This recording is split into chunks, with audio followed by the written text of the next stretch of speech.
Merci monsieur l'ambassadeur de participer donc à cette diplomatique Garden Party. Vous êtes présenté ici à un stand, vous êtes présent, quel est votre sentiment de cette première participation? Bon, la première participation pour moi, mais pas pour le Gabon, puisque c'est une organisation collégiale entre la haute représentation du Gabon en France, la représentation permanente du Gabon auprès de l'UNESCO, le consul général du Gabon en France, le CGC, donc le Conseil gabonais des chargeurs, et l'Agatour, donc l'agence qui s'occupe du tourisme. Nous nous sommes mis ensemble pour être présents à cette garden party. Mais la question à se poser, est-ce que cette présence est aussi à la hauteur de ce que cela a été par le passé? Et je pense que c'est une question à laquelle on peut répondre positivement.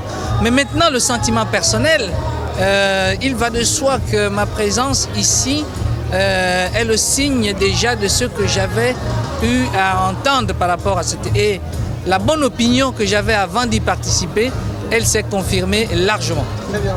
Il y a des acteurs économiques, des acteurs du monde culturel, du monde aussi des affaires, du monde politique. Ici, vous présentez les résultats économiques du Gabon, qui sont toujours aussi soutenus ces dernières années. Les atouts touristiques, dites-moi en deux mots, le rayonnement du Gabon, ça passe par quoi? Alors, nous avons décidé de mettre en valeur deux concepts. La nature, et comme vous le savez, le Gabon a à la fois une expertise, mais aussi des atouts qui lui permettent d'être quand même l'un des pays phares au niveau du continent par rapport à cela. Il y a les parcs nationaux qui permettent de participer, n'est-ce pas, à la préservation de l'environnement, mais aussi de mettre en avant nos potentialités. Et de l'autre côté, l'autre concept, c'est le renouveau économique. Et nous sommes dans une phase de diversification de l'économie. Le Gabon a souvent été connu comme étant un pays pétrolier, et depuis un certain nombre d'années, nous essayons de diversifier notre ressource pour sortir progressivement de la logique de l'économie de rente pour essayer d'asseoir d'autres éléments.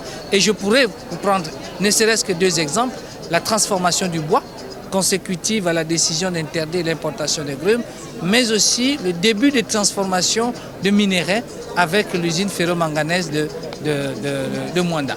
Et donc, il y a de bonnes raisons de penser que le Gabon est dans une trajectoire vertueuse pour arriver à l'émergence dans une décennie. Très bien. Merci. Merci beaucoup, monsieur l'ambassadeur.